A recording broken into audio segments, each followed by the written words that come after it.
Present to you satisfy the requirements for the award of the degree of Master of Arts in Rural Development of Makerere University.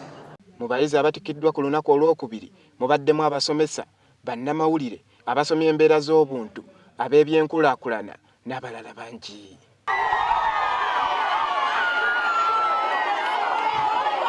Bw'abadde ayogera eri abatikkiddwa bano, Ssenkulu wa ssettendekero eno Profesa Ezra Suluma akubirizza abatikkiddwa okwaŋŋanga ebisoomoozo mu nsi eno awatali kutya kwonna nga y'engeri yokka gye bayinza okuwangula. Abayizi 4,355 be batikkiddwa olunaku lwa leero nga bano obwedda balaga essanyu ery'ekitalo oluvannyuma lw'okuwulira amannya gaabwe.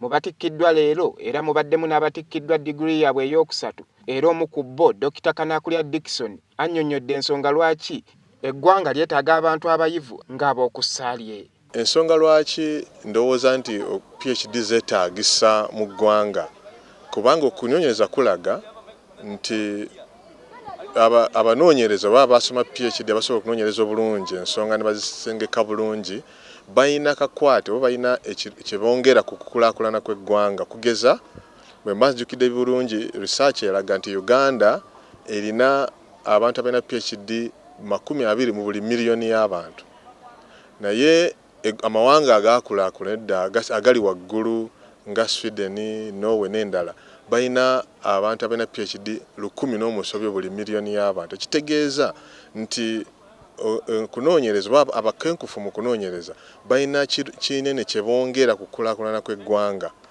Wabula obuzibu tulina nti mu Uganda abasalawo oba abakulembeze abasinga tebakitwala nga kya mugaso nnyo okuwuliriza abanoonyereza kye baba banoonyereza okukikozesa mu kusalawo kwa. Ate ye Dr. Aisha Nakiwala Ssembatya ono naye ng'afunye diguli ey'okusatu mu mawulire atuwadde endowooza ye ku nsonga ebobbya bannamawulire omutwe ensangi zino ku tteeka eryagala okuleetebwa mu Paaliyamenti buli munnamawulire asakayo amawulire okuba ng'alina diguli mu mawulire ate era ng'alina n'obumanyirivu bwa myaka egisukka mu 3.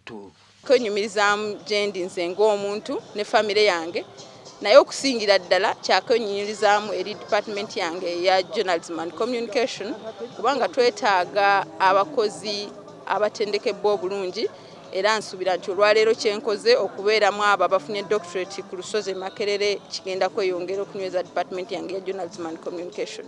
Parliament okubeera nga yasazeewo egobe bannamawulire abataweza bisaanizo bya degree mu Parliament sisuubira nti ekyo kirungi, sisuubira nti kwabadde kusalawo kulungi era ndowooza nti ekyo kyasuse ku buvunaanyizibwa bwabwe. Obuvunaanyizibwa obwo bandibadde babulekera bannamawulire bo kennyini oba ezo organizations ezibawa emirimu okusalawo. Bo abafunye diguli ezisooka bogeddeko naffe engeri gye bawuliramu oluvannyuma lw'okutuuka ku lunaku luno. Nnyo ddala kubanga bangi be twatandika nabo naye ate nga tebasobodde kumalako so nze bwe mbanga nsobodde okumalako so nkyebaliza ddala Katonda. Gange bampita Nakisaka Catherine abadde nsoma Makerere University nga nkola social sciences.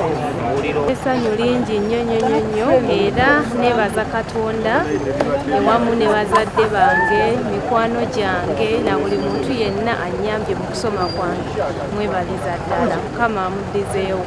Bano era batottodde engeri ensonga y'ebbula ly'emirimu bwe bagenda okugisalira amagezi.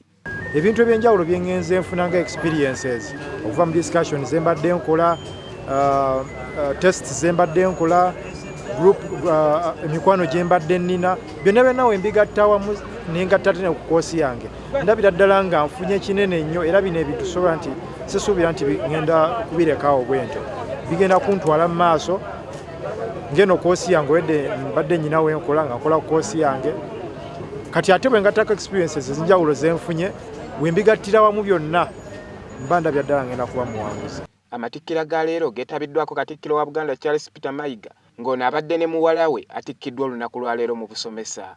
Okutikkira kuno kugenda kuyinda okutuusa ku lunaku lw'okutaano ng'omugatte gw'abayizi 1,418 be basuubirwa okutikkirwa ku matikkira gano ag'omulundi ogw'enkaaga mu omukaaga.